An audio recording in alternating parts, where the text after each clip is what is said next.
Tens of thousands of football fans came to Highbury. Electrifying.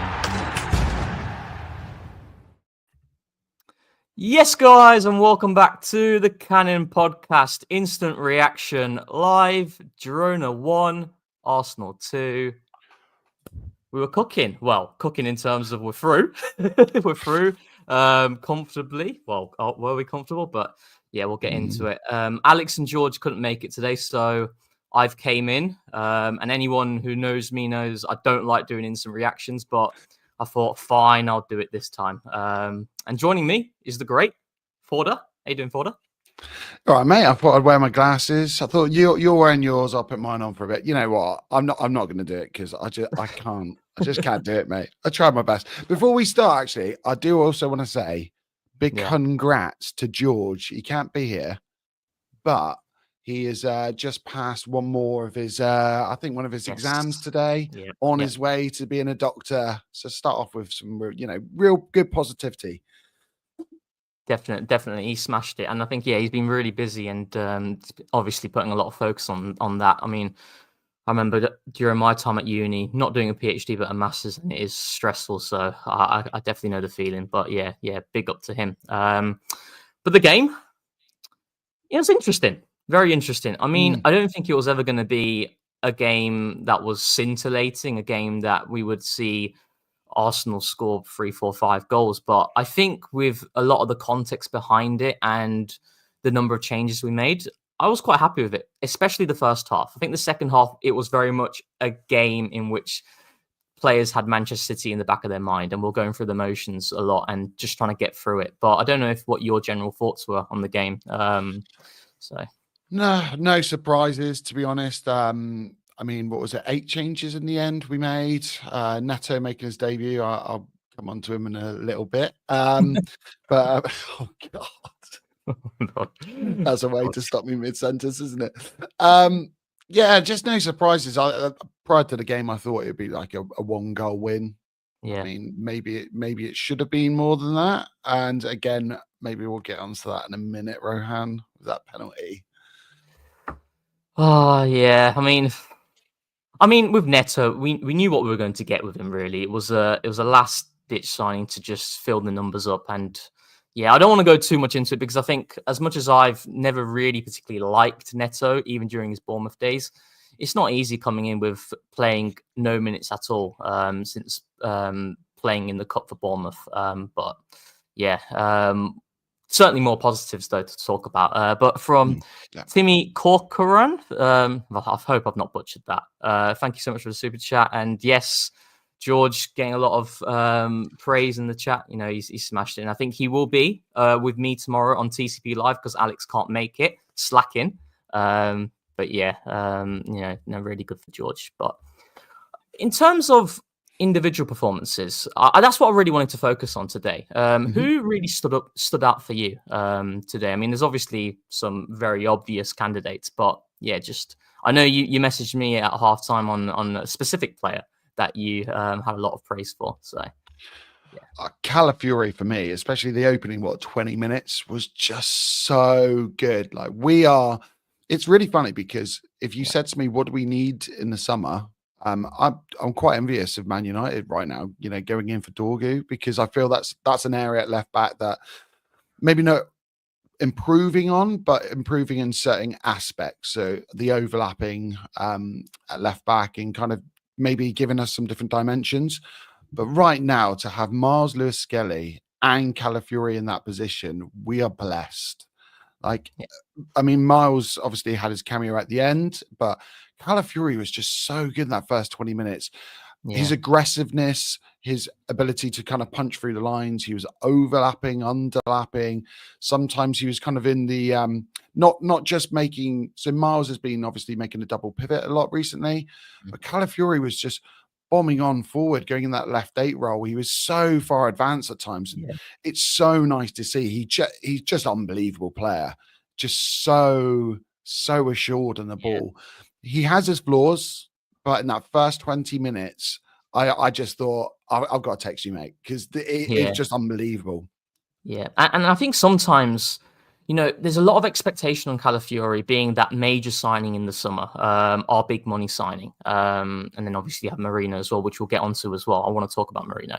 But I think with Calafiori, sometimes we need to realize that this is a guy who is younger than Saka. He's still very, very young and is still learning the game. And I think for me, when the links surfaced with Calafiori being linked to Arsenal, I did a lot of in-depth watching of him during his time at Bologna. And honestly, mate, like the things that I saw, I felt this is a guy who was going to come into our team and he's going to really transform us in terms of different ways of playing. And I think it's quite frustrating in how, he's obviously picked up a couple of injuries so far during his time at Arsenal. And his latest injury was really frustrating because I felt he was actually starting to build momentum again just before that knock where he came on against Crystal Palace. I don't know if you remember, but it was a really good cameo. He got the assist for Declan Rice playing a pass that we saw a lot today in terms of when he's touchline, he's able to access central spaces really well with really incisive passing. And he did that really well in that first 12 minutes. And I just think with Calafiori, it's just a case of a player who needs momentum. He needs continuity in minutes. And I think that's where you're going to be able to see the best from him. And I thought, again, today, he was really good in possession. In terms of flaws, I've always thought of Calafiori as that long diagonal switch in which he has to deal with it and he's got to meet his marker. He doesn't always get that right. He tends to get underneath the ball and that allows the player or the far side winger to get onto it and then it becomes a dangerous scenario. But again, that's a case of distances and managing that. And that is something that he will get better at. But yeah, I think he was a really big positive and it's really interesting because we obviously have City on Sunday and we've got two players who are playing really well at left back and it's a good headache to have for sure. It's definitely a good headache to have. I mean, I had a little look at the stats earlier, 6 times possession lost from Calafiori but I think that's the beauty of him because he's going to take those chances, make those risks. Yeah. He's not risk averse. And I think sometimes on our team, and especially under the way Arteta likes to play, he likes to retain possession. He doesn't want those high risk maneuvers. But Calafiori is someone that, although I feel over years will start to kind of rein him in and polish his game somewhat. Yeah. That maverick style is something that we really do lack in certain positions. Yeah. And he's just so good. Like aerially, he's great. Yeah. Again, I mean, we've talked about the positioning of him is maybe a bit of a flaw, but when he is in the right positions, he rarely loses possession. There was one moment at the beginning of the second half as well, and he almost kind of picks a player up and just moves him aside. He doesn't even, shove him off. And it shows for his age how kind of mature he is. And the fact that we talk about him like he is, he has got caps for Italy, but we talk about him like he's a fully established Italian national player. Yeah. He'll only go from strength to strength. It's going to be a real interesting battle for that left back position for the rest of the season. It'll be really interesting to see where both those players lie, because for me, their best positions technically aren't left back for either of them. I agree. So it's a really interesting kind of storyline and narrative for the club. But God, we've got some players on our hands there. Definitely. And that is going to be very interesting for sure in terms of Calafiori. And I actually think with Calafiori, one of the things that I felt that he was going to really improve Arsenal on, and we did see it many times when he was playing before his injuries. And I remember if you remember the corner that we won before Gabriel's goal against City, it comes from Calafiori and Saliba at the start, playing through pressure and playing through the lines. And that is something Calafiori will give a lot to this team, where I actually think Arsenal as a team, we like to go long a lot, which is obviously a staple of our play. But in terms of playing through pressure, which I think we've improved on, but I think someone like Calafiori is going to elevate us in that aspect because he's so comfortable in pressure scenarios with both feet. I don't think people talk enough about his passing with his weaker right foot as well. So yeah, he's definitely someone to keep an eye on for sure for the rest of the season. And just hopefully he can stay injury free, because obviously he has had already a couple of setbacks. Pratt, thank you so much for the super chat. Merino had such an underrated match, dual monster, and that's where I wanted to go next, actually, with Merino. I actually thought Merino had a pretty solid display today. I think when we look at his overall time at Arsenal, it's been inconsistent. There have been some good games, there have been some poor games, but overall, I think, again, it's very similar to Calafiori. He is someone who needs more minutes and consistency in minutes, and I think when I look at some of Arsenal's best performances strictly on the left-hand side, I think Merino has been involved in pretty much all of those games when we're looking at our left-hand side dynamics. You know, he's not the most pleasing on the eye player.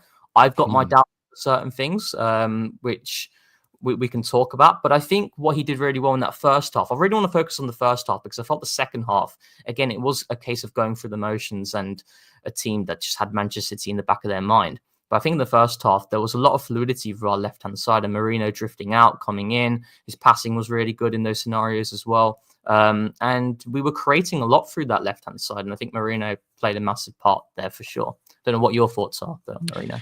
Yeah, I mean, dual monster. He is, isn't he? Let's be honest. He is an absolute dual monster. My only kind of, I guess my biggest concern with him is sometimes that when he does win a duel, on the second action, he never seems to be kind of prepared for that. It's almost, maybe it's because the type of games that we quite often see him in is a different tempo compared to, you know, La Liga. Yeah. And maybe he's been given that time after, you know, you go into a duel, you can reset, then play it back. Premier League, especially, you're not given that time. So he's quite often maybe like off balance or he's not ready to turn. He's not exactly got a turning radius. Here we go. The most woke term I can use. But he hasn't got a great turning radius. And he's not a player that seems to be adept at winning the ball, quickly turning and then going on attack. It's very slow. It's a bit lethargic. And that's my main concern with him. And I guess sometimes it is that aesthetic bias with him. Because I'm completely with you. For me, he's not the perfect answer for that left-hand side. But in terms of efficiency, it seems to work. Our best performances on the left are from the, you know, when we have him there.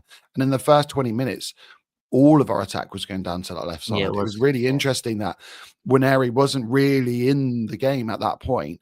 And Merino was a big part of that. I think him alongside Calafiori, it was a really interesting mix of players. Do you know what it is as well? And it's kind of like, obviously, with the Saka injury, he is our best player, right? And, you know, it's going to be a massive loss for anyone. Losing Saka is like Liverpool losing Salah. It's like City losing Haaland in an attacking sense, right? You lose that staple of your attack in which you are really looking for to take responsibility and the guy is really driving you. And I felt, though, in Saka's absence, one of the things that I felt Arsenal could use as motivation is to kind of enhance the left-hand side. And if you look at a lot of the games that we played in Saka's absence, there's been more focus on the left-hand side. And I think we've had some pretty good performances and good fluidity in that specific side of the pitch and the partnerships we've had there. And again, I think, as you've mentioned with Merino, he isn't the perfect player. I think with the duels, I found it very interesting because, so in the Brentford game, Merino came out as winning the most duels in that game, right?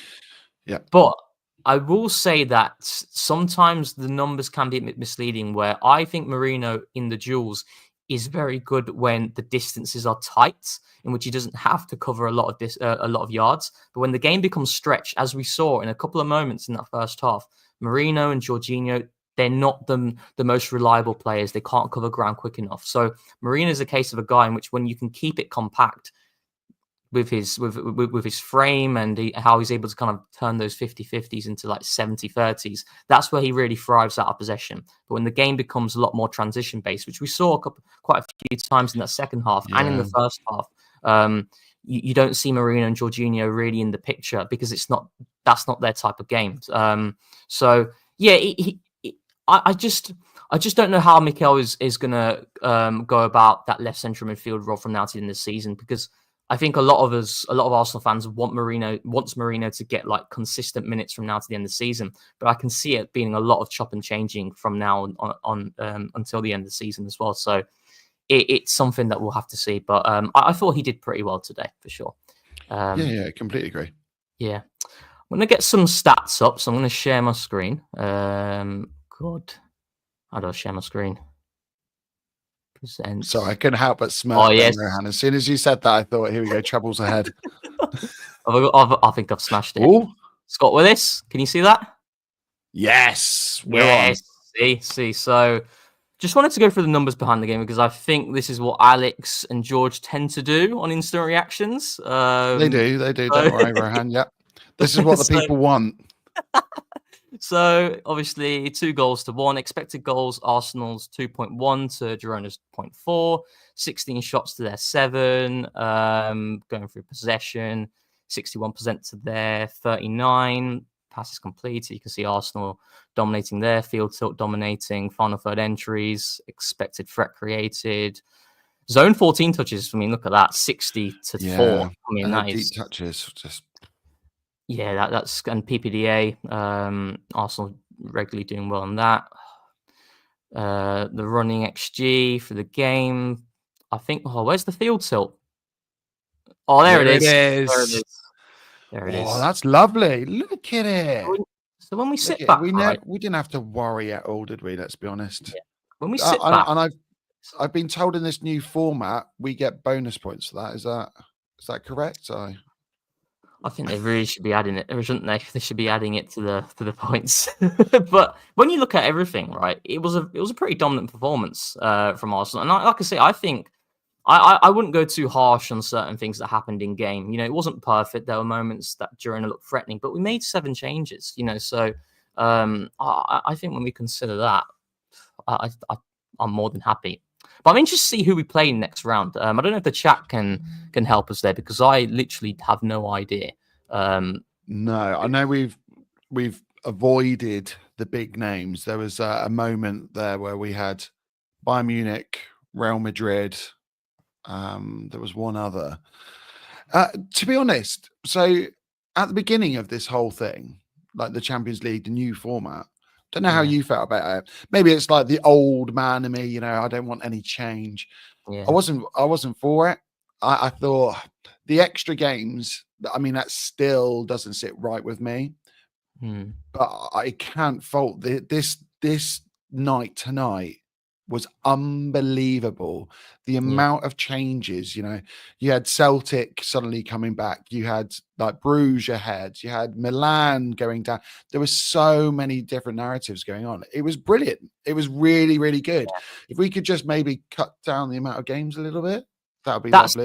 That's the thing, isn't it? It's the number of games that I think from a neutral's point of view. Obviously, we're invested in it from an Arsenal perspective. It's just a case of this new format allows you to see more of those high octane clashes earlier on, as opposed to waiting for the knockout stages, where previously you're not really getting a lot of good games until February, March time, which is when the round of 16 commences. The only thing, obviously, as you alluded to, from a player's perspective, you've got those 2 extra games that you have to play, and the group stages previously, it finishes before December, whereas it's obviously going close to February. But I really like it. It's different, and you just see better games, and it's as simple as that, really. But it looks like Arsenal set to play either Juventus, Milan, Feyenoord, or PSV. So not bad. But at one stage, like you said, I think at one stage, if that goal stood, we could have been having a very tricky next round, which would be so Arsenal, wouldn't it? That would just it would be Bayern Munich. No one would be surprised, and it would be the same thing we've had every single year that we're at that. It was it was really interesting, and I think moving forward it'll be interesting in terms of how teams prepare for this format. Yeah, because it's so difficult with the amount of different teams you're playing and in different countries. It's really interesting. The amount of preparation has to be shortened. Yeah. I think we were quite fortunate with our last 2 games as well, the way the fixtures lied. I think prior to this, Girona had won 1 game. They conceded 11. I mean, their XG, I think, was 8.9 before tonight, but they'd only scored 4. So it didn't tell the whole story. But really, with the position we were in, we were really lucky, because a lot of other teams couldn't really rest the players like we did. So all in all, it's been a pretty good start to the campaign in Champions League for us, let's be honest. I mean, I think it's been excellent. I really do. And I think when we consider the turbulence that we've endured this season so far, when we look at the league, we look at the FA Cup and the Carabao Cup, obviously, the Champions League, I think, has been something which all Arsenal fans are in unison of, where we've performed really well. And we've had some very difficult games as well. We've had to go away to Atalanta. We've had to go away to Inter. PSG at home, Sporting at the time they'd just beaten Manchester City, Monaco as well at home. I think they were doing okay before playing us. So we've had some really tricky games, and to only concede I think it's 3 goals out of 8. Yeah. That's really good, and that's the beauty of us managing to get that Zagreb game done and dusted. Allowed us to rest a lot of players today, because someone like Kai Havertz, for example, I think the criticism of him in front of goal, I completely understand that. But I also think from an empathy point of view, he's played a lot of games, and he started, I think, 18 Premier League games out of the 22 that we have played. And then you look at the Champions League, he started 5 of them, played the 90 minutes and played the 120 minutes against Manchester United, played the 90 minutes against Newcastle. So he's played a lot of games. So it was really nice to allow players like Kai get a rest and for them to be ready for that City game. So, yeah. I think there was a post by Alex. I just tried to find it a little while ago, and it was talking about the percentages of players and minutes played in the Premier League. Yeah. Kai has played over 80% of them. You've got David Raya's played 100%, obviously. And I think you're kind of wanting after that. Bukayo Saka is obviously up there, but that's going to fall down. So Kai is kind of holding that attack together, and maybe that's a good time to go on to one individual in particular in that attack, because I think Ethan Nwaneri has set his stall out and said that right wing position while Bukayo Saka is out, that's his. Yeah, because he was unbelievable tonight. To step up at his age on the Champions League scene, I mean, I think that means that he is world class now, because he's done it on Champions League stage. Yeah. So that's what they were saying. Saka can't be world class until he does it on the Champions League stage, isn't it? So I was looking at only Fabregas and Bukayo Saka have been directly involved in more goals at age 17 for Arsenal than Ethan Nwaneri. So 6 goals he's been involved in. Unbelievable. And during that half time, I know I texted you and I said, I mean, he has got that goal on lock.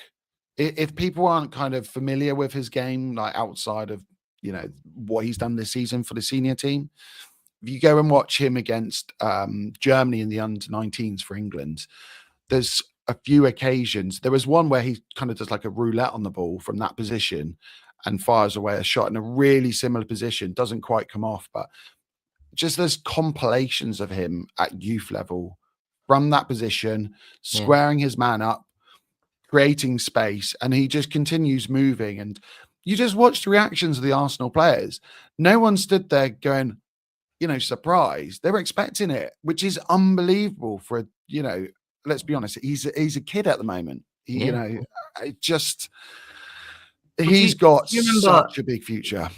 Do you remember the first time we saw him in the Premier League this season properly was against Leicester, in which he had his first major cameo where he came on. And his first action, what was it? He took the ball on the touchline, drove into central spaces, then looked to shoot to the far post, and he forced a good save from Hermansen. That is Ethan Nwaneri's trademark move. We saw it against Preston. We saw it against, I don't know if you remember when we played Inter in the final stages of that game where he takes it and he blazes it over, but that is something that he has in his game. And it's his trademark move. And I think with Ethan and Miles, just looking at both of them, is that I was really frustrated at the start of the season where, in the absence of Odegaard, we didn't give Ethan Nwaneri enough minutes, in my opinion. That is a frustration that I had, and I'll maintain that. But I've never felt that Mikel doesn't rate Ethan or Miles, because in the toughest game states, he's threw Ethan and Miles into the fold. Like, I remember when we played Spurs away from home, and the game was becoming one in which the final 10 minutes we were struggling to control it with the ball. So then what Arsenal are going to do out of possession and looking to hold on to that lead. And usually Mikel will bring in a centre-back and move into that back five system that has given us so much success in those types of game states. But in that moment against Spurs, he brought on Ethan to come on, I think it was for Saka, where you'd think he would have gone for more of a defensive change, but he brings on Ethan in a very difficult game state. And even against Liverpool, he brings on Ethan and Miles during the latter stages of that game as well. So he's always put them on in difficult scenarios. And I just think both of them, it's the maturity that they play with. And I don't know if you felt this in the first half, where I didn't think Ethan did particularly anything amazing when he received the ball, but he kept things simple, but he knew when to be progressive and when to be a little bit more direct, and that's where we saw the goal from him. And that's Phil Foden's trademark move, and it's now Ethan Nwaneri's trademark move. So yeah, but, he's taking it. Let's be honest. he's taking it. He's taking it. It's just so interesting watching him, because comparing him, and I don't like doing this really, but comparing him and Sterling tonight, it was evident a player who's like, youth is an amazing attribute. Like that ability to play without fear, full confidence. And I looked at Sterling and like his luck right now, I think there's cracked mirrors around the world with more luck than Raheem Sterling right now. But it's just the way he manipulates the ball and other players using his body, his quick feet. He's just so incisive. Yeah. It's really, really refreshing to have a player at the club who's come through and plays in that way. Yeah. And it's not reserved, and it's not, he is worth the hype. He's an unbelievable talent. I think right now he has to play in that position. It's so interesting that we've always gone for seniority. You mentioned, where we had Trossard playing, and it was like Trossard Havertz kind of 4-4-2 hybrid formation we had. I think Ethan, he can play as a 10. He can play as left 8 or right 8. He can play on the wings. It just fantastic. I mean, Mikel's also said about false 9 as well. He has the potential and the capacity to play that role as well. But yeah, I think when we're looking at kind of like stylistically similar players to Bukayo, Ethan is the closest bet to that in the squad, isn't he? But I think what you saw of Ethan is like, yes, he's starting on the right wing, but you just notice where he becomes alive when he comes inside, and he's able to get the ball in those central spaces and access zone 14. And yeah, he was fantastic today. And I actually thought his second half performance was better than his first. That's how I felt in the game. So there was that part in the around kind of 50th, 60th minute, and there was a quick, I think it ricocheted off one of the defenders, and he just instinctively just hit the ball. Yeah. And it's that what we lack. I love what Kai does for us, but in moments like that, he doesn't hit the ball with conviction. Yeah. And I could imagine it, being played back around, and then we reset in that block. Ethan doesn't have that in him. He is a player of moments, and we lack big moments players. So it's like impulsive reactions, isn't it? As opposed to a player kind of like looking to, as you allude to, reset, recycle, and keep possession and control the game in that moment. Whereas someone like Ethan will be willing to pull the trigger. And actually, there is a data podcast that is coming out with me and Data George, who is behind. He's the guy who's got the brains of it. He creates all the graphics, and he's fantastic. And we do look at Arsenal's attacking performance, and something that I felt very much with how we play in the attacking third is, well, I'll give you a hint, it's kind of Arsenal playing with their food too much, and the numbers support this as well. Whereas I think we do need players who are a lot more instinctive at times and who will just be willing to pull the trigger, as you saw today from Ethan. We'll do a couple more individual performances. Maybe one more individual performance. Martin Odegaard, thoughts on his performance? I wasn't that impressed, Rohan. Like, I don't want to dig him out. It's really difficult. Yeah. His job in terms of he's like the central hub, and I look at Odegaard sometimes as like he is the, what do you call it? Like the key failure point of Arsenal. Yeah, I think if things don't flow through him really well, we find it really difficult. Yeah, and we're yet to find a plan B if he's not playing well. I think today was one of the best examples of us actually bypassing him at certain points and not always playing it to him. But he does so much. Alex talked about it previously that maybe we need someone able to kind of break lines through running. That kind of that Phil Foden, you talked about him earlier. Musiala. Being able to dribble up the pitch, and Musiala would be fantastic. And changing his role, because his role is like, it's almost too much. I look at it sometimes and I think he's got to lead the press. He's got to be able to like drop deep in areas. A lot of people expect him to have these assists and these goals like he did in previous years. I just feel that maybe tonight would have been a good opportunity to give him a bit more rest. Yeah. I thought the same with Declan Rice. Declan Rice coming on, I thought, do we need to put him on right now? I know he talks about... Yeah. Do you think that's more with just giving them a few minutes before going into that game against City? Because we I'm guessing that's why. Yeah. And I know Declan talks a lot about he seems to be a player that has to kind of get up to speed. So he doesn't like resting. Yeah. But even still, there's more to come from Martin Odegaard. And maybe it's my expectations are so high of him that you constantly compare someone to the vision you have of them rather than, what the game entails. And he's got so many players and so many different dynamics around him. I thought that I forgot to mention that about Ethan. I would love to see him with Ben White. I would love to see that dynamic.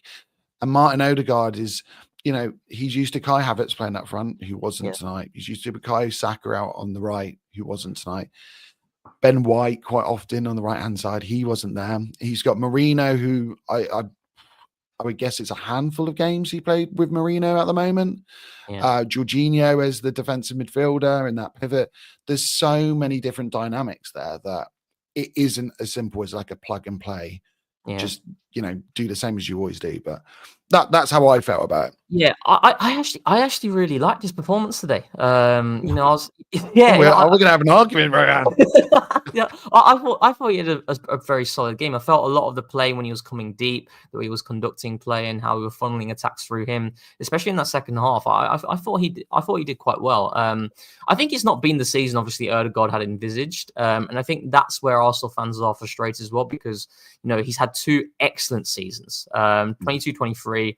With the 15 non-penalty goals in the Premier League, one of the highest goal-scoring midfield performances in the league season. And then last season, his role changed, in which he became a lot more deeper and became more that all phases midfielder type, which I think is the best way to use Odegaard. But actually, if you look at, and I'm going to talk about this with George tomorrow on TCP Live, some of Arteta's quotes recently, he spoke about how Martin Odegaard needs to be close to goal so that he's able to get into those sorts of goal-scoring situations that he did in 22-23 season. So what that's maybe indicating, obviously, with the links to Zubimendi, is we are going more of that nominal pivot in Rice, Zubimendi with Odegaard staying higher, which will be very interesting because I don't think that's the best usage of Odegaard, but he has had a very good goal-scoring season in that sort of role. But yeah, that's going to be interesting to see.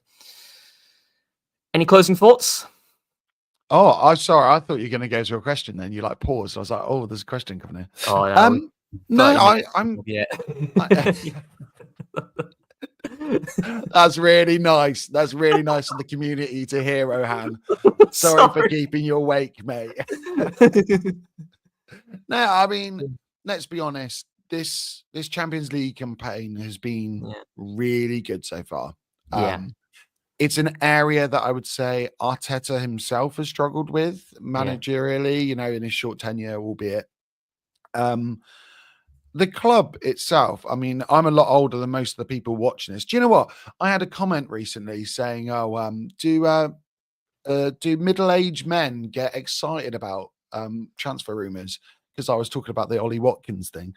And I ended up taking that as a compliment because I thought, actually, I am middle-aged. Yes, I do still get excited about football, so I'll take that. But in all the years I've watched Arsenal, there's been very few occasions I've been impressed with us in Europe, even in the Wenger days. We went in the run to get to Champions League final. That year would have been one of the few years that I wouldn't have thought we would have gone that far then. Compared to when we had the 98 team, when we had, the 2002 team, the Invincibles. We've had some fantastic teams. But I think Arteta has just definitely shown some growth in this competition. Our ability to, manage different games and different game states. Players like Jorginho, I think he's been so underrated. Being able to come in and slow down tempo. We're getting a good mix of experience. And I think... looking at the fixtures now, we should go far in this. We should. Yeah. No, like I said, we've done everything we can do in the group stages so far, and we've got looks like a nice draw coming up for us. Obviously, there's not going to be any real easy games, but I from the selection that we have, I think Juventus, Feyenoord, PSV, and Milan. I think it's AC Milan as well. I don't know. Yeah, it has to be AC Milan because Inter finished in the top 8. Yeah, it'll be interesting, and hopefully we learn from the experience from Bayern Munich last season, for sure. Josh Miller, thank you so much for the super chat. Thoughts on the Ollie Watkins bid? Well, I was actually going to talk about this, but it's quickly developed of John Duran now going to that bid's been accepted, hasn't it? So yeah, I know. Don't know what your thoughts though are initially. Do you know what I put in the Discord earlier? I put a couple of TikToks out when it first broke, and I found myself saying, and I'm self-aware now of how old I am, as I keep on mentioning it. And I said, maybe it's like the old cynic in me, because I just looked at it and thought, we are 29 days into the window now. You've got John Duran, who's now a bid has been accepted. I just thought there's too many variables where it looks like the club has said, we'll put a bid in because we know it's not going to be accepted. It's almost like the what's the deal we had? The Thomas Lemar deal that was never going that to get £100 million bid on deadline day. Yeah. And just so the club could go, well, we made the bid, we tried our best. The market wasn't quite right for us, so we're going to wait till the summer. Now, I have no problem. Ollie Watkins would be a great signing in terms of he can hit the ground running. He's got Premier League experience. He's got great goal record. Transitionally, he's good. Shooting in wide areas. Ironically, against us, that goal is a prime example of what he is good at and what we lack. But I just never felt that it was going to happen. I agree, mate. I felt the same. I just couldn't see it happening. And I've got general thoughts on this window. Well, there's nothing really happened, but once it closes, so yeah, I'll keep those thoughts until then. But I'm not happy with how it's gone. You know, I'm seeing these players dead on their feet, struggling physically. Yeah. You can see at the attackers' end, there's just not been enough support from the board this window. But we won't end it on that. We'll end it on this from Tipsy. 2 of Bayern Munich, City, and Madrid will be gone before the round of 16. That's actually crazy. Yeah, that's crazy. Isn't it? Yeah. This is why you got to get the job done. You got to get the job done. Get in that top 8. You don't have to worry about any of this. And they all need to take tips off Arteta, don't they? Let's be honest. That's it. That's it. We'll finish it there. Thank you so much, Forder. Where can they find you? You can find me on Forder on Football. That's Forder on Footy on TikTok or X. Quite often just ranting, or a little bit of transfer news. Or you can just catch my little thumbnails on a Thursday. So tomorrow night, special one for you tomorrow, Rohan. On TCP Live. No, definitely check him out. He's got a fantastic channel, great guy, great knowledge, and the thumbnails are like world class. We're gonna have to do like a show one day in which we just look up your thumbnails and just like rate them. Do a tier list of your thumbnails. Oh man. Mate, the worrying thing is there's spare thumbnails. There's all sorts of ones that I do, and I go, I'm not happy with that, and then I just do something else. We're starting. I don't know if you're aware of this, Rohan. We're starting to take requests. So get yourselves on the Discord. Yes. There's a podcast section in the Discord. Put in your requests there, and I will try my best to do them. So just let me know. But tomorrow is a request. You just got so much creativity in that mind. Like you just can't predict what you're going to do next. But no, it's madness in my mind. That's all it is. Not creativity, it's madness. And the next thumbnail will be there tomorrow for TCP Live, in which it'll be me and George. It'll be a very geeky type of TCP Live with no Alex. And following from that, on Friday, there is the data pod that will be released, looking at Arsenal's attacking performance. And then we have, obviously, the instant reaction against Manchester City on Sunday, followed by a main pod that will come after. So a lot of content there. Make sure you check out Forder on Football. Fantastic guy, fantastic channel. So do subscribe to him. Yeah, that's all from me. Thanks, Forder. Thank you, Rohan. Thank you, guys. And last but not least, thanks for keeping it Arsenal. Tens of thousands of football fans came to Highbury. Electrifying.